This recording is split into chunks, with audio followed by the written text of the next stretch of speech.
Izuku Shigaraki by Fangirl48 on AO3. Chapter 6 Opening Pandora's Box. Nezu sipped his tea and looked at the pair in front of him.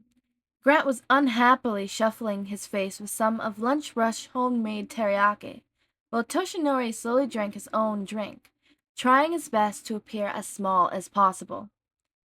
Well now, Nezu spoke, placing his cup on the saucer. All for One's little brother. I can't say I ever expected to meet him, mostly because I thought he only had one. Toshinori gave a nervous smile and nodded. Took me by surprise too, but he's definitely connected to All for One. Toshinori? Grant Torino growled, pausing his eating to look at the number one hero sternly. How can you be so sure they're connected? What did you do? The number one hero's hand started shaking, and he chuckled nervously. Well, you see, sir, hypothetically speaking, last night Izuku may or may not have used his quirk on me, and may or may not have resonated with All for One. Gran Torino's sat mouth open, processing this information before shoving the remarkable teriyaki into his mouth to muffle his cursing, jumping up and hitting the blonde in the back of the head. Well, that is interesting, Nezu said, lacing his paw pads together and leaning forward in interest. What happened exactly? And please be specific. Toshinori rubbed his head and thought about it, about the sparks on electricity they danced over the boy's glowing hands as they rested just above the hero's heart. It felt like his quirk traveled backwards through mine. I could feel every single person who used One for All before me, and I could feel Nana and her surprise when he pushed past her and the others. Then I felt the first, Toshinori answered, placing his hands over his heart with a thoughtful look. He felt so happy, but also sad. He tried to reach back out to Izuku. Something stopped them before connecting. Nezu frowned slightly. What do you think that might have been? Honestly, Toshinori said, looking at the pair seriously. I think the one that stopped Izuku from accidentally taking One for All was the collective will of the other users stopping the first. The room became so silent that you could hear the students outside as they ran the halls towards their next classes. You're telling me that, Grant began, fingers clenching the plate so tightly that cracks started forming underneath as he tried to keep his emotions in check. One for All wants to be reunited with its family. That's bullshit! If that quirk wanted to return, then All for One would have been able to take it back decades ago. But All for One isn't Izuku, Nezu reminded. Then the retired hero thinking back to when Toshinori had called him about the boy in the first place. The principal had honestly thought that perhaps this was some sort of elaborate trap, or that the boy was simply the villain's son or clone and was completely unaware of his true origins.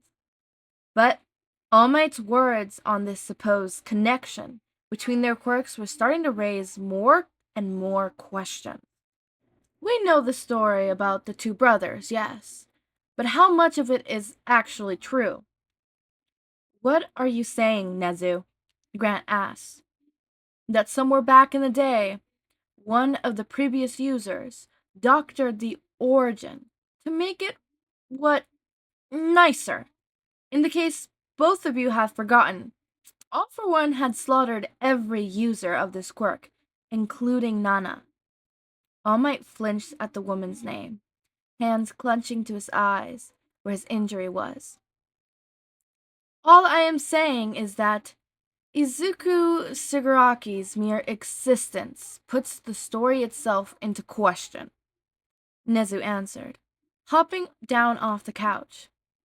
And I think that the one way we can really be sure that he is who he claims is to tell him the truth. You don't mean? Yes, the principal nodded grimly. We need to tell Izuku what happened to his brothers. When the trio arrived at the infirmary, they saw Izuku sitting on the bed at the other end of the room, having a conversation with Recovery Girl about her quirk, while Hound Dog, who was now unmuzzled, watched the pair from near the doorway. Oh, Ryo, the principal greeted the taller man. How's our guest doing? Any interesting report? The guidance counselor looked at the trio. Kid's honestly been at his best behavior since I brought him in. I sense. I do, but coming through, Nezu said. But he's got real squirmy when he found out what my mask was for. Houndown clenched, showing off the muzzle that he normally wore so that his rather large teeth and canine features didn't scare the general public. I couldn't make out exactly what he was trying to say, but mumbled something about government oppression. Curious, Nezu spoke, looking at the boy with new interest. Early decades of when Quirks first became known to the general public were heavily radiated by the government and the Hero Commission. Very curious. Thank you, Ro. I'll take it from here. The counselor nodded and walked out of the room, while Nezu watched Izuku stand up and immediately brush towards Toshinori, putting the hero into a tight hug. It occurred to the high-specs user that since All Might carried the same quirk as Izuku's brother, then the boy might unconsciously be latching onto the only familiar thing he could. Hello again, Izuku. The principal greeted again. I hope Recovery Girl has been treating you well? The boy nodded enthusiastically. Her ability, quirk, is really something.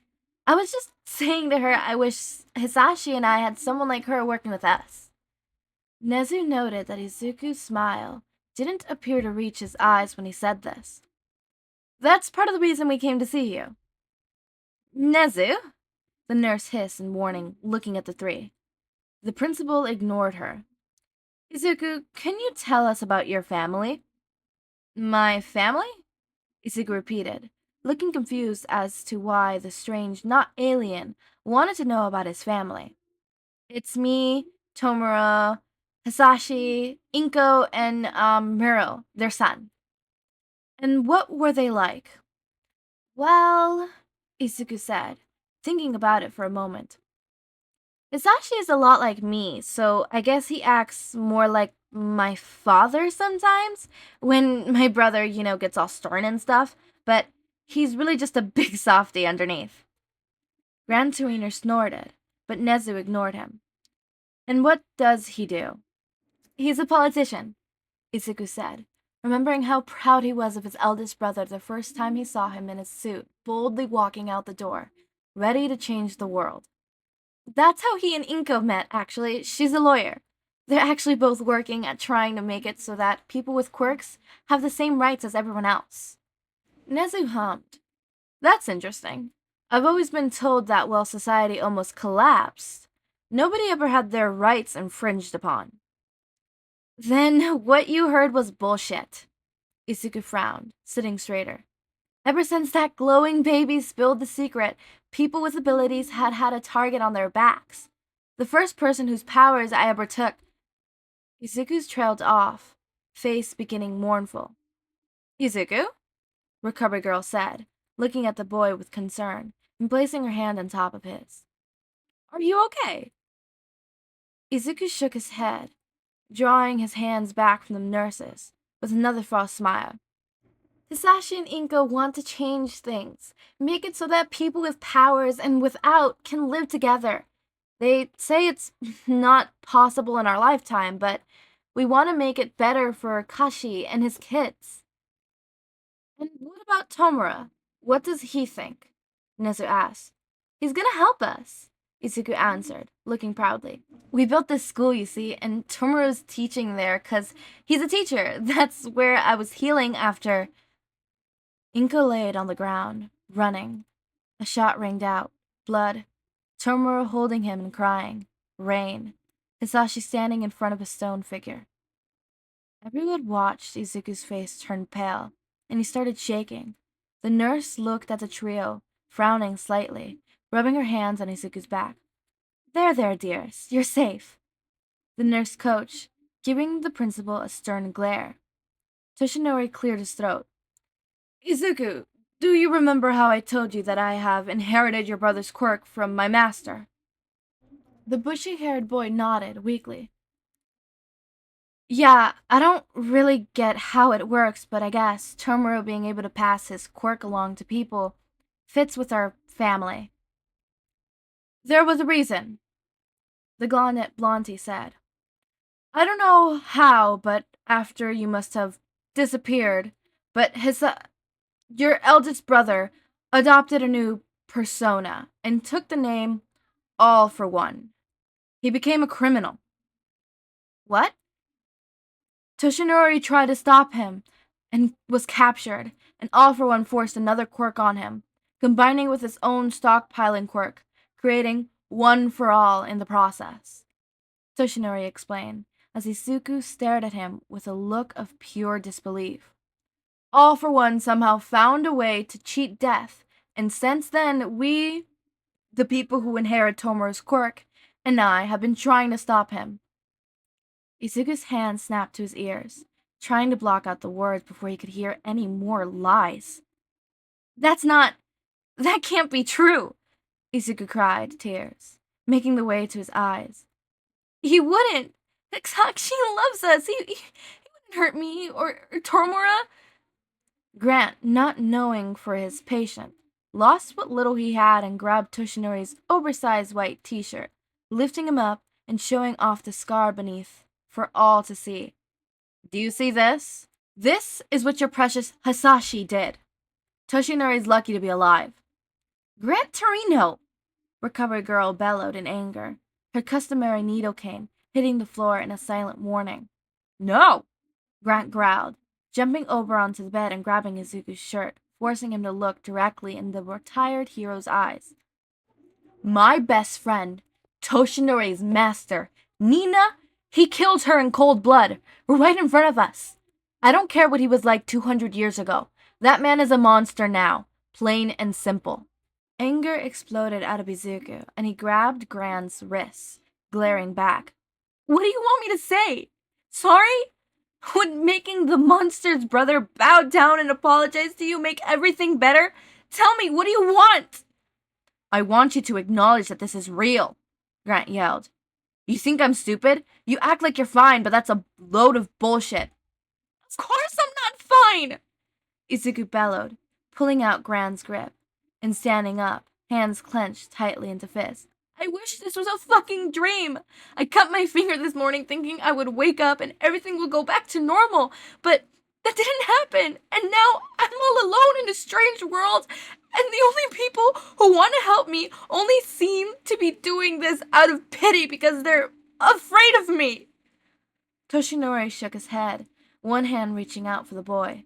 Izuku, no! Izuku yelled, activating his quirk. The other occupants in the room felt themselves be pushed back by some sort of invisible wave. They barely had time to react before Izuku had jumped towards the closest window, his power shooting out of him like a bolt of pure energy and breaking the glass into many tiny pieces as he ran away from them as fast as he could.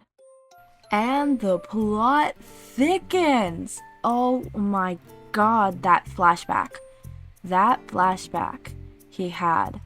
That was very interesting, and it has me thinking of, like, oh my god. Like, I now want to know what happened. I also want to know, like, what the hell happened? Like, Izuku's talking about this family that seems to be happy and is, like, fighting for quirked people, but, like, knowing what we know, it's like a whole different picture, and it's just like, ugh, I really love how this author had set it up. I will give them props. They set up the tension and the foundations for a good kind of like mystery. Ooh, what happened? And I love it. Oh my god, I'm eating this up like a Thanksgiving dinner. I'm saying that as if I celebrate Thanksgiving. I do. I don't know why I said I don't. I don't want to, but the food is there. And I'm sorry, I'm not gonna turn down that pozole, okay? We only get it a couple times a year. I'm gonna cherish that pozole and tamales. Thank you very much. As always, make sure to eat, sleep, drink water, take your meds, have a wonderful day or night. Join our community Discord server, link is in the description.